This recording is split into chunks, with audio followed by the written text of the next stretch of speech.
Conceptos éticos fundamentales. Un ensayo de Gertrude Margaret Elizabeth Scombe. Compilación, introducción y revisión de las traducciones Mark Platz.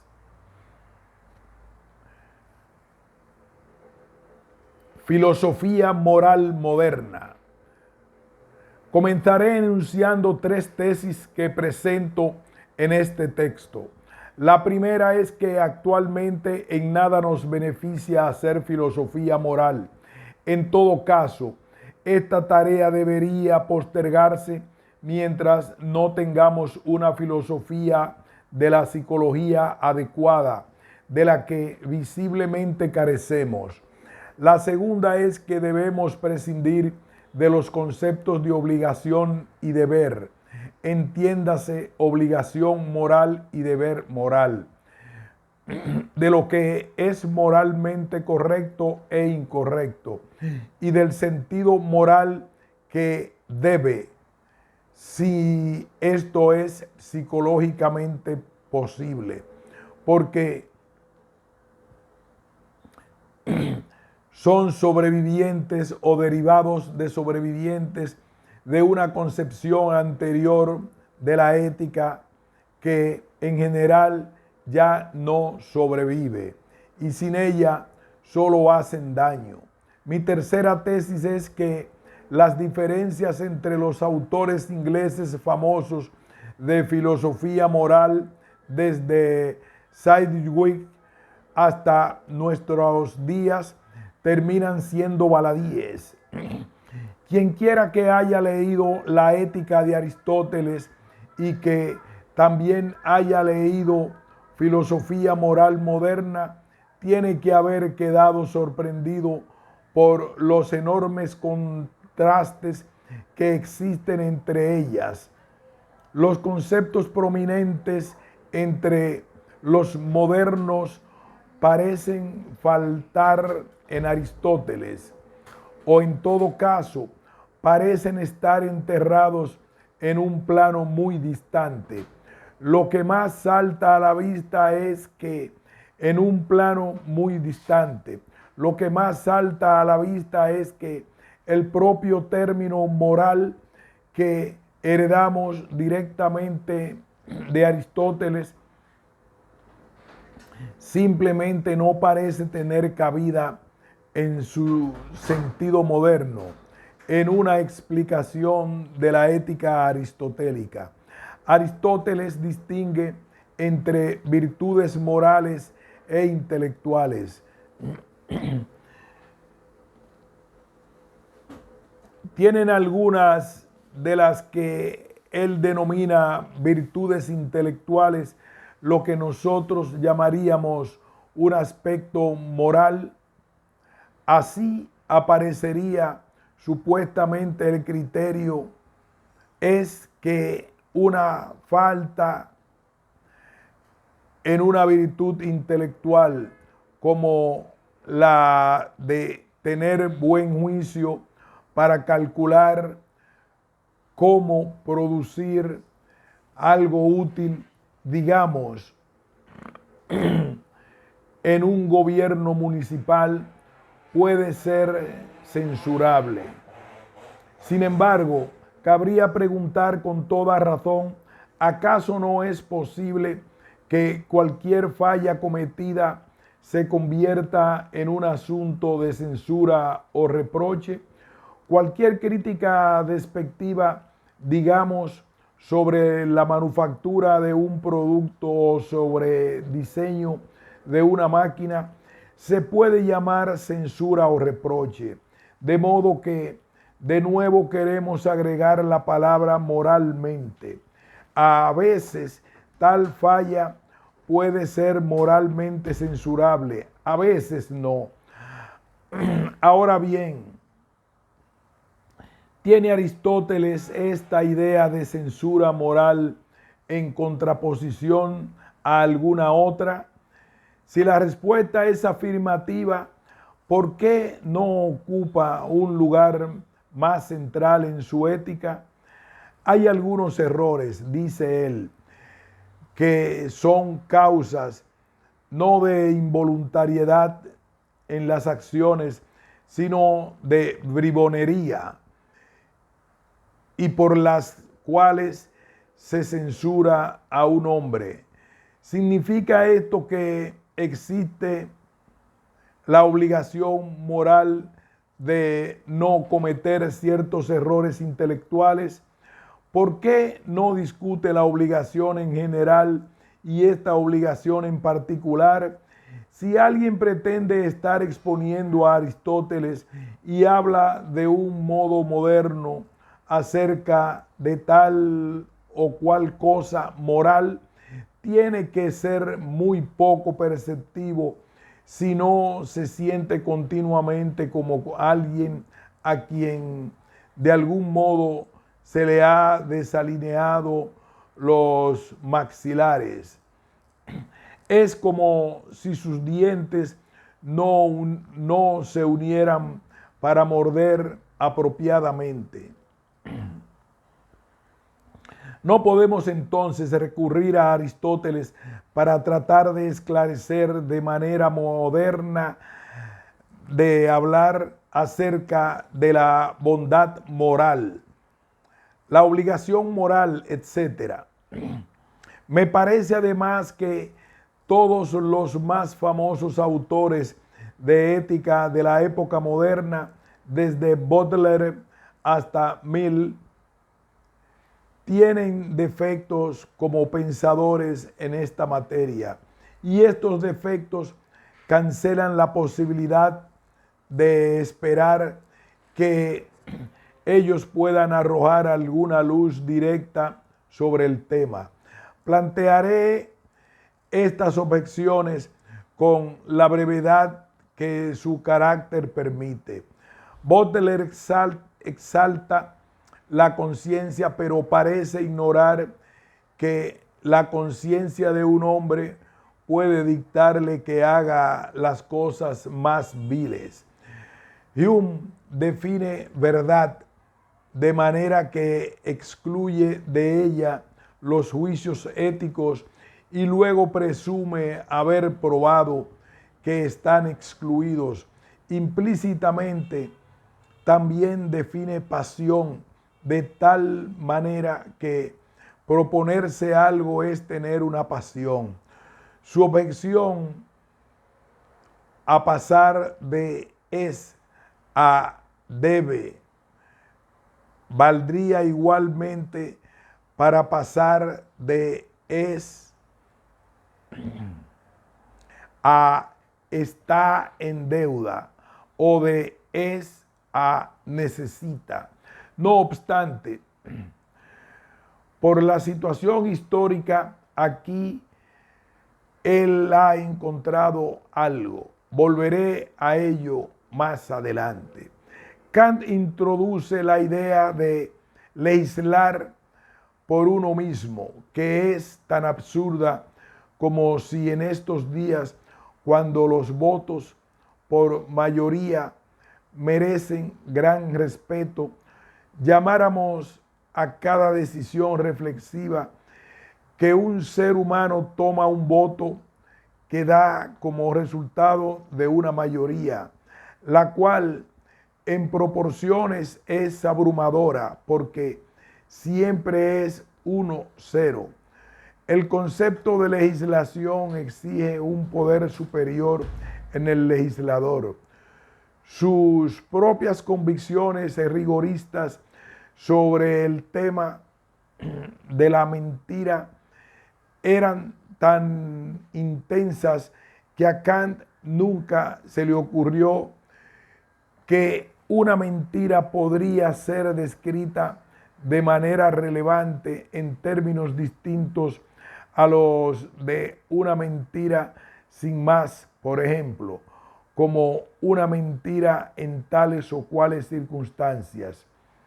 Su regla acerca de las máximas universalizables es inútil si no se estipulan las condiciones para determinar qué vale como descripción relevante de una acción con miras a construir una máxima acerca de ella. Bentham y Mill no se percatan de la dificultad del concepto placer. A menudo se ha dicho que se equivocaron al cometer la falacia naturalista. Sin embargo, esta acusación no me impresiona porque, a mi juicio, las explicaciones al respecto no son coherentes.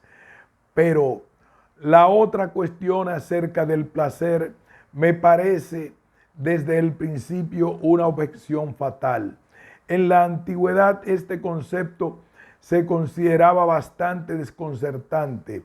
Aristóteles no pudo más que farfullar acerca de la flor de la vida, ya que por buenas razones él quería presentarlo idéntico a la actividad placentera y diferente de ella.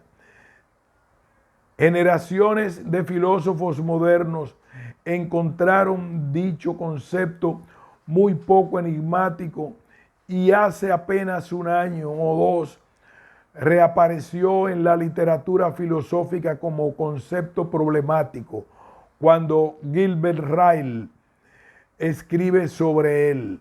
La razón es muy sencilla. Desde Locke, el placer fue considerado algún tipo de impresión interna, pero convertirlo en el objetivo de las acciones, si esta era la explicación correcta de aquel, resultaba superficial. Podríamos adaptar algo que Wittgenstein dijo acerca del significado y afirmar: el placer no puede ser una impresión interna, pues ninguna impresión interna podría tener las consecuencias del placer.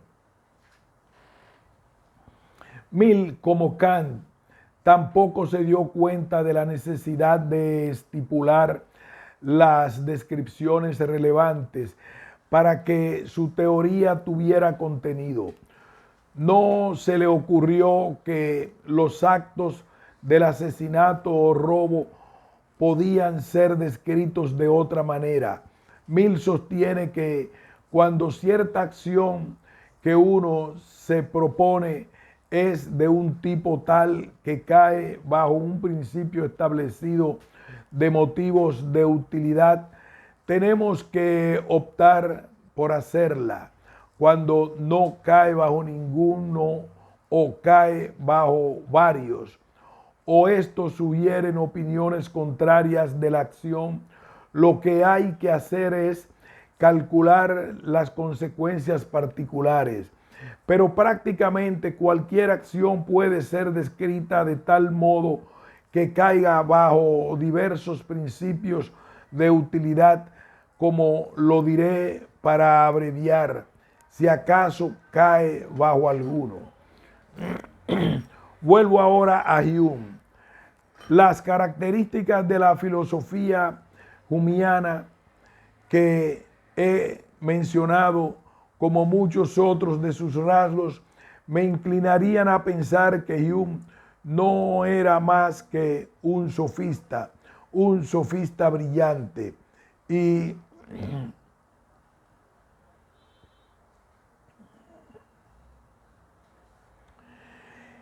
sus procedimientos son, desde luego, sofistas.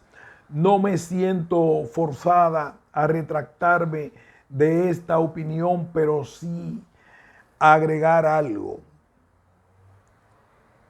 Por una peculiaridad de la forma de filosofar de Hume, que aunque llegue a sus conclusiones, de las cuales está enamorado por métodos sofistas, sus consideraciones continuamente ponen al descubierto problemas muy profundos e importantes.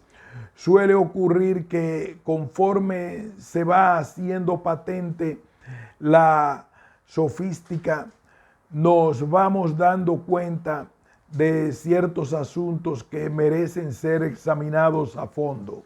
Surge la necesidad de indagar sobre lo obvio como resultado de los argumentos que Hume pretende haber demostrado.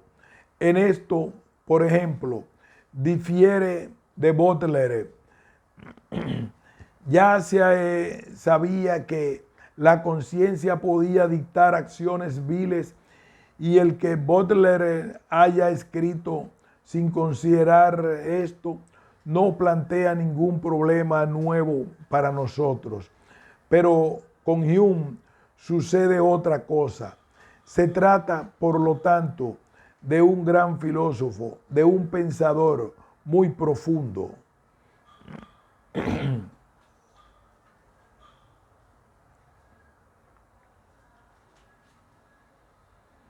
A pesar de su sofística. Veamos un ejemplo.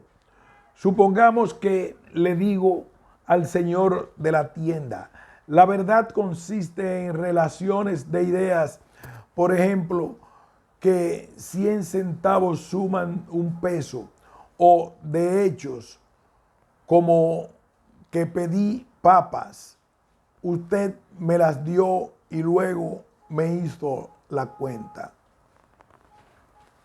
Por lo tanto, no se aplica a una proposición como esa, que yo le debo tal o cual cantidad de dinero. Ahora bien, si hacemos esta comparación, de inmediato sale a la luz que la relación de los hechos mencionados con la descripción X le debe a Y tanto dinero es interesante. La llamaré la relación de ser bruto relativa a esa descripción. Además, los hechos brutos aquí mencionados tienen ellos mismos descripciones en relación con las cuales hay otros hechos brutos. Por ejemplo, mandó las papas a mi casa y se quedaron ahí. Son hechos brutos relativos a me dio las papas.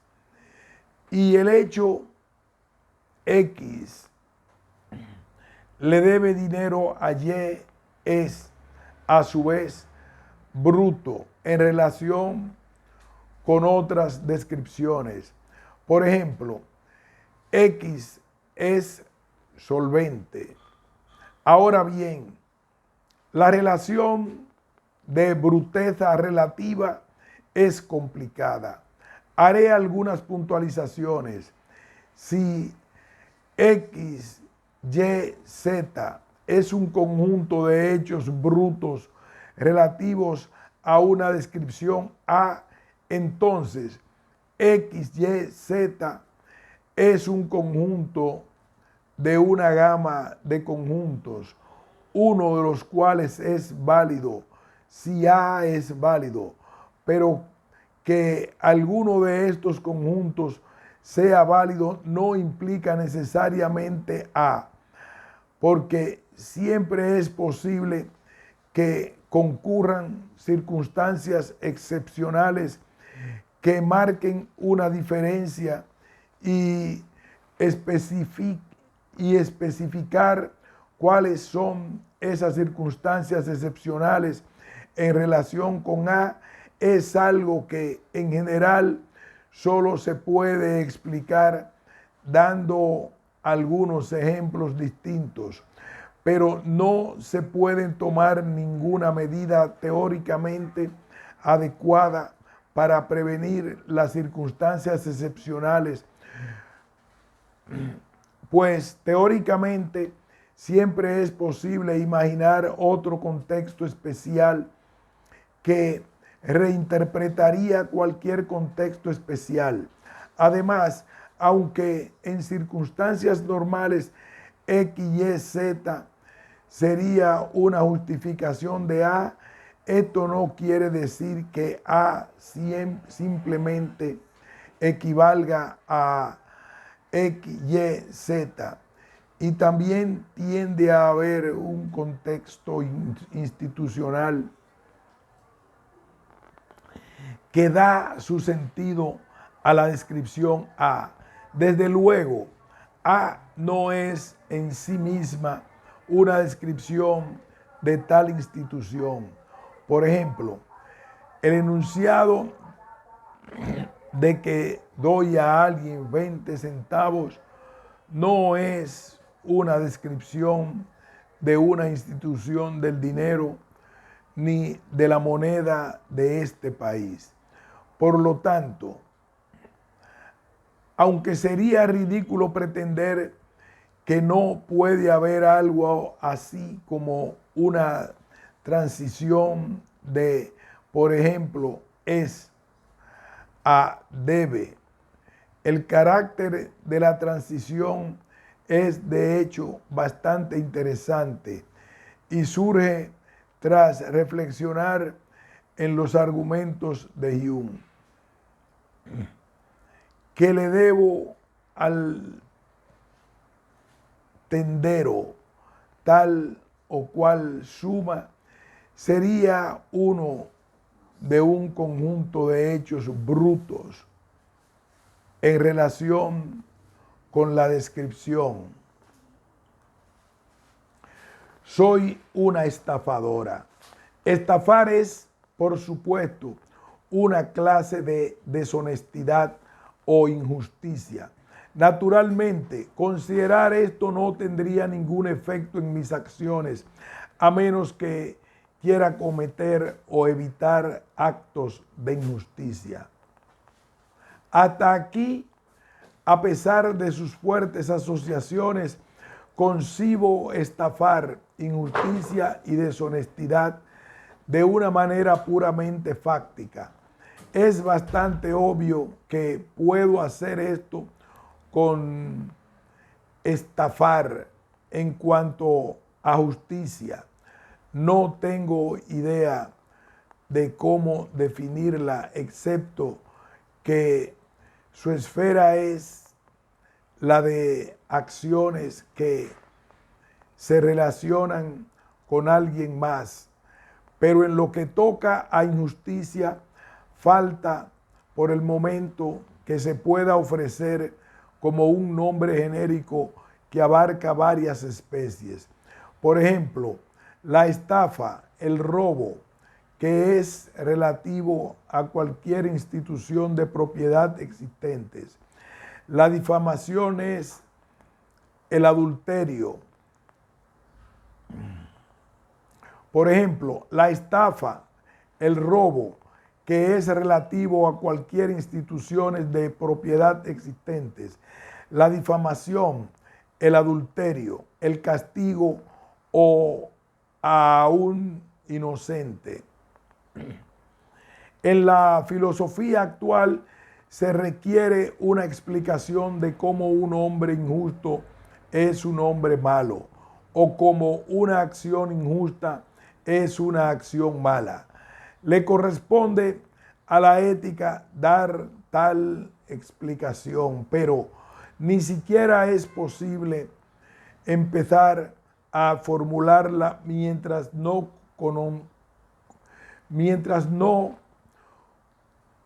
contemos con una sólida filosofía de la psicología, pues la prueba de que un hombre injusto es un hombre malo exigirá una explicación positiva de la justicia como virtud. Sin embargo, esta parte de la materia de la ética está completamente cerrada para nosotros mientras no tengamos una explicación de qué tipo de características es una virtud. Problema que no de la ética, sino del análisis conceptual o de cómo se relaciona con las acciones en las que se manifiesta. asunto que, en mi opinión, Aristóteles no logró aclarar realmente. Para ello necesitamos, desde luego, explicar cuando menos que una acción humana y de qué manera su descripción, cómo hacer tal o cual, se ve afectada por tal motivación y por la intención o de las intenciones que contiene. Y para esto se necesitará una explicación de tales conceptos.